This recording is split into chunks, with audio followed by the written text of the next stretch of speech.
India 360 news पर मैं विजय आप सभी का स्वागत करता हूं। झारखंड में 14 मई से शुरू होगा 18 से 44 साल के लोगों का मुफ्त कोविड-19 का टीकाकरण। झारखंड के मुख्यमंत्री हेमंत सोरेन ने यह खबर एक ट्वीट के द्वारा दी है। उन्होंने कहा कि टीकाकरण का पूरा खर्चा राज्य सरकार आपके ही करों द्वारा अर्जित पैसों से करेगी और मुफ्त वैक्सीन आपका हक है और यह पूरी तरह से सुरक्षित है। और चंडीगढ़ प्रशासन ने कोविड-19 कर्फ्यू को 11 मई से 18 मई तक एक सप्ताह के लिए बढ़ाने का फैसला किया है और शाम 6 बजे से सुबह 5 बजे तक लागू रात्रि कर्फ्यू भी जारी रहेगा। शादी समारोह में मेहमानों की अधिकतम संख्या 20 रखी गई है, जबकि अंतिम संस्कार में अधिकतम 10 लोग ही शामिल हो सकेंगे।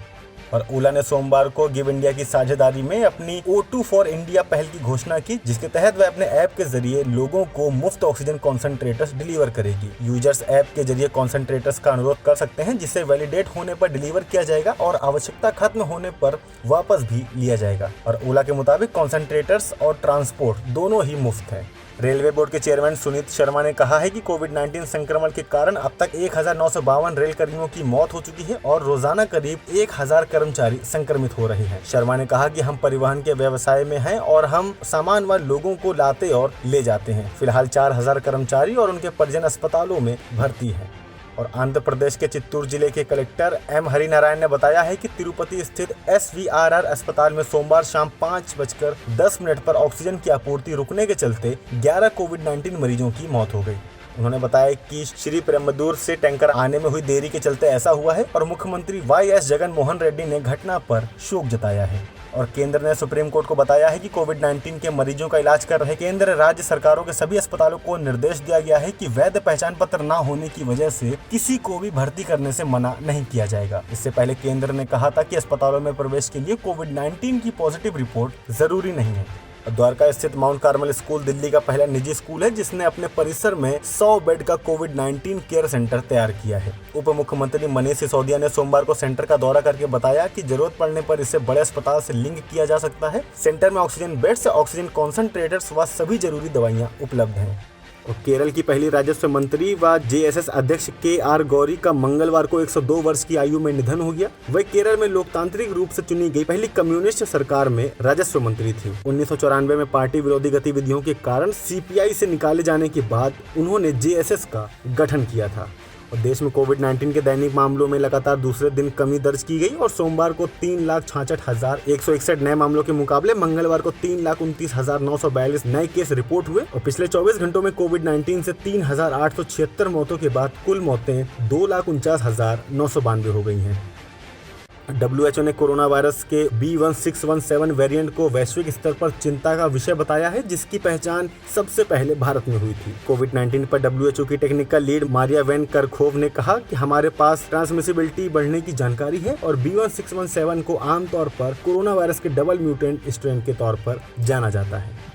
और WHO के प्रमुख टेड्रोस एथेनॉम ने कहा है कि 2 सर्वाधिक प्रभावित क्षेत्रों अमेरिका और यूरोप सहित दुनिया के अधिकांश इलाकों में कोविड-19 के मामलों और मौतों की संख्या में गिरावट के साथ हम अब इनमें स्थिरता देख रहे हैं। उन्होंने कहा कि पिछले सप्ताह कोविड-19 के 54 लाख मामले और 90,000 मौतें दर्ज हुई, जो स्थिरता के मामले में अस्वीकार्य रूप से अधिक है। और खेल जगत में कोरोना बना है काल। इस हफ्ते 3 क्रिकेटर्स ने परिवार के सदस्यों को खोया। Olympic gold medallist MK Kaushik भी नहीं रहे। अब तक कई क्रिकेटर्स और अन्य खिलाड़ी अपने परिवार और करीबियों को खो चुके हैं। इस एक हफ्ते में पीयूष चावला और चेतन सकारिया ने अपने अपने पिता को खोया है। और चेन्नई सुपर किंग्स के बैटिंग कोच माइकल हसी की दूसरी टेस्ट रिपोर्ट फिर से पॉजिटिव आई है। ऐसे में वह मालदीव नहीं जा सकेंगे बल्कि चेन्नई में ही रोके जाएंगे। हसी और bowling coach L Balaji IPL के दौरान बायो बबल में कोरोना संक्रमित हो गए थे। और इनके अलावा KKR के 2 खिलाड़ी संदीप वॉरियर और वरुण चक्रवर्ती, दिल्ली कैपिटल्स के अमित मिश्रा और सनराइजर्स हैदराबाद के रिद्धिमान साहा कोरोना से संक्रमित हुए थे और इसके बाद ही IPL भी सस्पेंड कर दिया गया है।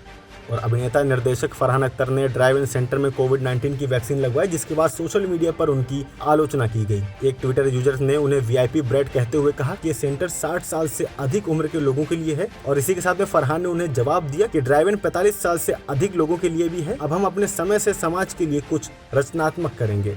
और अभिनेत्री कंगना रनौत ने इंस्टाग्राम स्टोरी पर लिखा है कि वह इंस्टाग्राम पर बैन होने का बेसब्री से इंतजार कर रही हैं और यह उनके लिए सम्मान की बात होगी।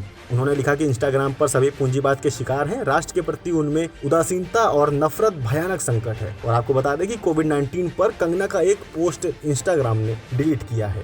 वास्तव और गंगाजल समेत कई बॉलीवुड फिल्में कर चुके एक्टर मोहन जोशी कोविड-19 से संक्रमित मिले हैं। उन्होंने एक रिपोर्ट में बताया है कि मैंने कोविड-19 वैक्सीन की पहली डोज 6 मार्च को ली, जबकि दूसरी डोज 20 अप्रैल को ली थी। रिपोर्ट्स के मुताबिक वह गोवा में एक मराठी सीरियल की शूटिंग कर रहे थे और संक्रमित होने पर होटल में क्वारंटीन हो गए। और इसी के साथ में जमाई राजा फेम एक्टर रवि दुबे भी कोविड-19 से संक्रमित हुए हैं।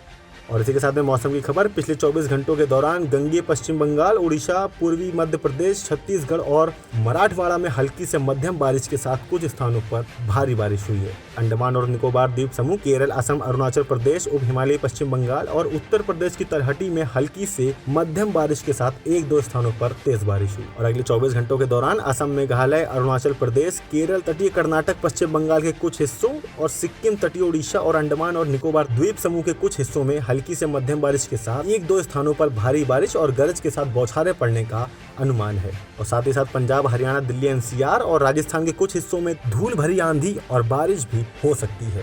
आगे की अपडेट के लिए देखते रहिए इंडिया 360 न्यूज, खबर दिन भर की।